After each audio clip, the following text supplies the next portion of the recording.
Hello, friends. Friends, I think you are happy. क्या आपने कभी गूगल के साथ खेला है? हाँ, गूगल के साथ। और क्या आप जानते हैं what will be happen if earth stop rotating? क्या होगा अगर पृथ्वी घूमना ही बंद कर दे? आप देख रहे हैं मेरा स्वीट सा चैनल एक्सपेंसिव फैक्ट्स। तो चलिए चलते हैं। Expensive fact number 1, this fact must you know.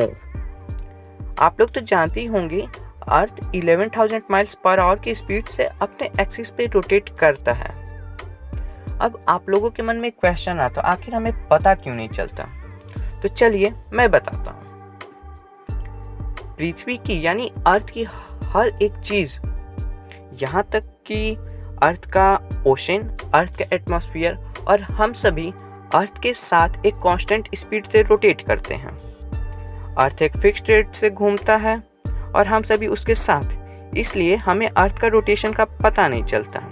हाँ, अगर अर्थ अपने रोटेशन में चेंज लाए तो हमें ज़रूर पता चलेगा, पर ऐसा होता नहीं है। अब क्वेश्चन आता है, what will be happen if earth stop rotating? क्या होगा अगर पृथ्वी घूमना ही बंद कर दे? सबसे पहले तो दिन रात नहीं होंगे। जहाँ दिन है वहाँ पे रहने वाले लोग लगातार पड़ने वाले प्रकाश के टेम्परेचर से मर जाएंगे, और जहाँ रात है वहाँ के लोग एक्सट्रीम कोल्ड से मर जाएंगे। पृथ्वी के जो रोटेशन का एक विरोध, मतलब एक फोर्स होता है जो पृथ्वी के रोटेशन को विरोध करता है, जिसका अननोन फोर्स होता है, जिसका नाम है कोरियोलिस फोर्स। सो कोरियोलिस फोर्स भी समाप्त हो जाएगा, जिससे पृथ्वी पर चलने वाली हवाएं केवल सीधी डायरेक्शन यानी स्ट्रेट डायरेक्शन में ही चल पाएंगे, जिसकी वजह से भारत में मानसून नहीं आएगा और समुद्र में जल धाराएं भी नहीं बनेंगी, जिसकी वजह से समुद्र में तापमान यानी समुद्र का जो टेम्परेचर होगा और सॉल्ट का जो डिस्ट्रीब्यूशन होगा वो नहीं हो पाएगा, जिसके कारण समुद्री जीव मर जाएंगे यानी एक्वेटिक एनिमल डेड मर जाएंगे। सबसे बड़ी बात यह है कि अगर पृथ्वी वास्तव में घूमना बंद कर दें तो पृथ्वी सूर्य के अंदर समा जाएगी, क्योंकि उसके जो रोटेशन फोर्स होते हैं उसी के कारण वो सूर्य के साथ अपना बैलेंस बनाए रखती है। और इसको अगर हम सिंपली कहें तो सिंपली हम बहुत इजी तरीके से कर सकते हैं। जैसे अगर घूमना ही बंद कर देगी तो सारे human and animal would die, सारे लोग मर जाएंगे कुछ ऑर्गेनिज्म को छोड़ के, और आपकी जो बॉडी होगी वो बुलेट की स्पीड से ट्रैवल करेगी, यानी बुलेट बंदूक की गोली की स्पीड से मूव करेगी। अर्थ पे हर जगह मलबे ही मलबे दिखेंगे आपको, कोई भी जिंदा नहीं बचेगा। हाँ, एस्ट्रोनॉट, ये जो अंतरिक्ष में लोग जाते हैं, यही लोग हैं जो कुछ देर तक जिंदा रह सकते हैं, पर कुछ देर के लिए, ना कि हमेशा के लिए। अब बढ़ते हैं एक्सपेंसिव फैक्ट नंबर 2। आप ऐसे वर्ड तो बहुत सारे जानते होंगे, जैसे कि हाइड्रोफोबिया, एरोफोबिया और भी बहुत सारे, पर क्या आप जानते हैं चेरोफोबिया भी एक वैसा ही वर्ड है जिसका मतलब होता है फियर ऑफ फन, सिंपली कहे तो खुशी का डर। अगर किसी व्यक्ति को चेरोफोबिया हो जाता है तो अक्सर ऐसी गतिविधियों में भाग लेने से डरते हैं जो मजेदार हो या जिनसे उन्हें खुशी मिलती है। What a phobia?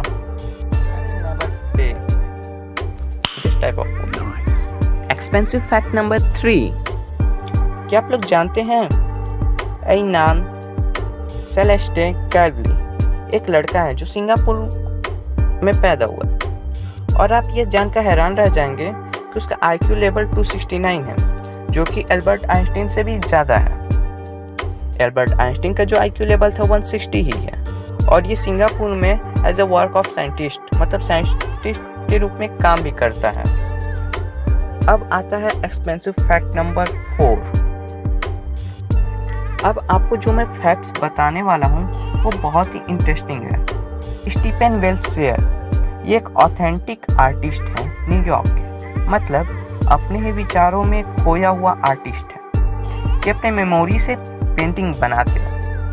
तो चलिए मैं आपको इनके बारे में कुछ बताता हूँ, वो भी एक एग्जाम्पल के साथ। मान लीजिए हेलीकॉप्टर न्यूयॉर्क सिटी के ऊपर उड़ रहा है और स्टीफन विल्सेयर उसमें बैठे हुए नीचे देख रहे हैं फॉर 20 मिनट। तो फिर स्टीफन विल्सेयर जो भी अपने आंखों से उन्होंने देखा है हेलीकॉप्टर में से, उन सब का एक स्काईलाइन बना सकते हैं, वो भी अपने मेमोरी से। What an artist. अब एक्सपेंसिव फैक्ट नंबर 5।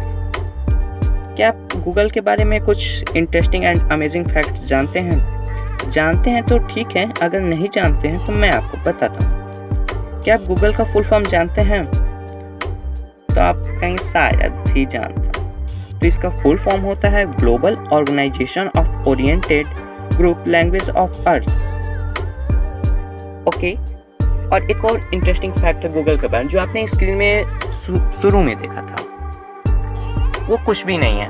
आप गूगल पे जाइए, गूगल ग्रेविटी सर्च करिए, जो फर्स्ट वाला लिंक साइट शो करता है उस पर क्लिक करिए। उसके बाद जो भी आपको पेज खुलता है उस पर कहीं भी क्लिक करिए, और जो गूगल होगा वर्क एज ए ग्रेविटी, मतलब आप मोबाइल जिस डायरेक्शन में ले जाओ उधर वो गूगल उस साइड स्लाइड हो जाएगा। आप उसके साथ खेल भी सकते हो। देखो ना इधर, भाई गूगल किधर जा रहा है? नहीं, उधर नहीं जाते, नहीं, अरे गूगल उधर। Thanks for watching. कमेंट करके बताएं कि आपको कौन सा फैक्ट सबसे इंटरेस्टिंग और बढ़िया लगा। Don't forget to subscribe.